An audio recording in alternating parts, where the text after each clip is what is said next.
Hey everyone, it's Dr. Scott here, and welcome back to the Game Closet. In 2002, we were given the over-the-top third-person shooter Gungrave on the PlayStation 2, and then just a couple of years later, we received Gungrave Overdose also on PS2. Then just 14 short years later, those who had PlayStation VR had the overpriced, underperforming privilege to play Gungrave VR. The precursor to this game, Gungrave G.O.R.E. I remember the gun-slinging, coffin-swinging, bullet-pinging action of the original Gungrave from 2002. Can Gungrave G.O.R.E. surpass the fun yet average gameplay of the PlayStation 2 original? Let's find out. I plan to! Pew pew, pew pew pew pew, pew pew, pew.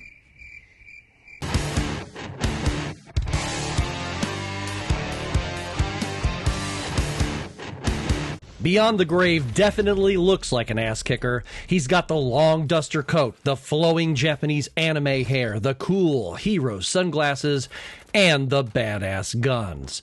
But one really unique thing Grave has that other video game heroes doesn't have is a projectile deflecting, missile launching, bad guy slinging coffin.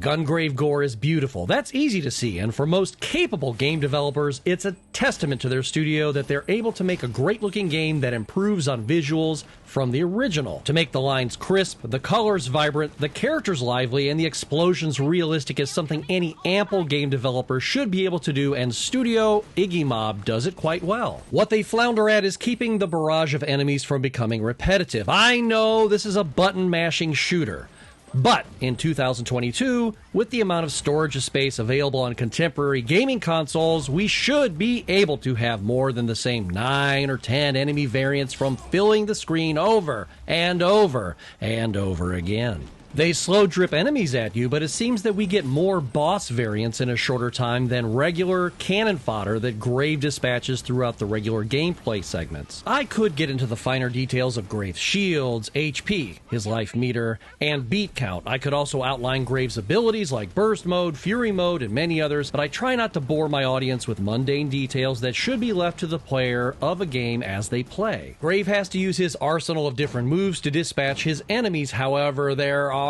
enemies that can only be destroyed by specific moves. Grave can shoot enemies firing missiles with his blazing guns. Of course he can, but he can also deflect the missiles back at the enemies with his coffin. In all honesty, they threw so much at you all at once that I just ended up smearing everything they taught me into half, I know what I'm doing because I'm pressing specific buttons, and the other half, if I mash enough buttons twice as fast as possible, I can get rid of these stupid bastards. And this gets frustrating quickly because sometimes it's easy to get rid of the enemies at hand, and other times you get overwhelmed to the point of tossing the damn controller into the dishwasher just to cleanse yourself of the stupidity being tossed at you. Well, I know it's not going to help, but here it goes.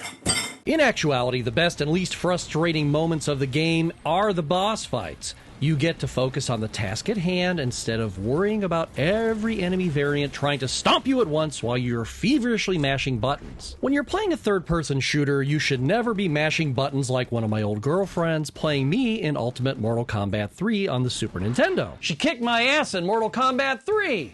Ha!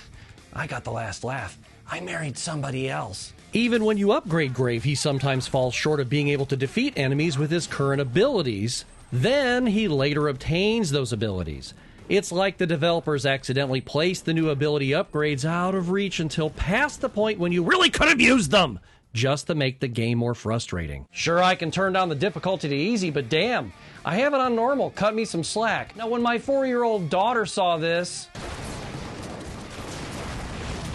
she said, "Look, they think you're a chew toy, Daddy," from the mouths of babes. All in all, is Gungrave G.O.R.E. worth $50? Here's my answer. I have a like-hate relationship with Gungrave G.O.R.E. I like it enough to keep playing it, but I hate it enough to only do it in small doses. If I wanted to be frustrated, I would go back to high school and not ask out the beautiful girls I liked because I was too shy to do so. Well, that's actually pretty much what I did. Thank you for subscribing to Game Closet. It's absolutely free, and you can help us get to our next goal of 1,000 subscribers. Hit the like button so YouTube will share our videos to more and more cool people just like you. We will see you very, very soon.